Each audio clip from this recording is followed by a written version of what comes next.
जी अस्सलाम वालेकुम वरहमतुल्लाहि वबरकातुहू। जनाब अज माशाल्लाह बकरे वाली माशाल्लाह बकरी लियांदी ने और पहले सूबे विच माशाल्लाह मेरा चंगे हाइट कद वाली माशाल्लाह बकरी ने और माशाल्लाह खूबसूरत वेखो जी, जितना माशाल्लाह वेखो बकरी का जिन्ना हाइट कद है ना माशाल्लाह पठोरा भी उतने हाइट कद ही ने। 6 तो 7 महीना का माशाल्लाह पठोरा ही सू और फिर भी माशाल्लाह दुध पी रही है और बकरी फिर भी करास है माशाल्लाह और खूबसूरत माशाल्लाह सैटी ने बिरा वेखो जी। पठोरा जो थले ना बिरा मार्केट है चले जाओ तो 35,000 रुपये का 30 तो 35,000 रुपये का इकला पठोरा है पिया बिरा।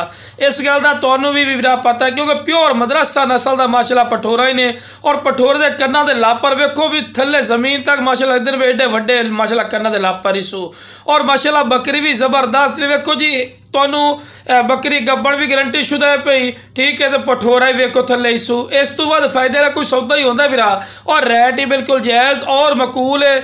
और दुध की गल की जनाब 1.5 लीटर दुध दिसू माशाल्लाह 1.5 लीटर बड़ा महीने रखता है और बिल्कुल हवाना चड्डा वेखो कितना प्यारा है और बिल्कुल बराबर का थला और गब्बड़ पट भी ने सारा भी मालूम करा रही है, तो नजर भी आ रही है, ठीक है बिरा। तो लो बिरा चारा भी खवा के विखा रहे हैं, सेहतमंद चीज़ ही ने और चंगे हाइट कद वाले माशाल्लाह जानवर हैं। दूर रख के वीडियो बना के चेक कराने का मकसद भी ये होता है। तो लो बिरा पठोरा दुध पींदा ही ने माशाल्लाह वेखो ना जी। ये दुध पिला के विखावन का मकसद ये होता है कि बाद लोग आखते यार एडा वड्डा पठोरा तो दुध तो पींदा ना उसी, नहीं बिरा दुध भी पींदा है माशाल्लाह। बकरी जी है पई वो दुध भी दे रही है इस टाइम, ठीक है बिरा। गारंटी शुदा 1.5 तो 2 महीना की गब्बन पठ भी ने पई और खूबसूरत माशाल्लाह सैटी ने। ये जनाब जेड़ा बिरा इंशाल्लाह लई सी ना ये फायदे का सौदा ने, इस तो बाद फायदे का सौदा कोई नहीं होता।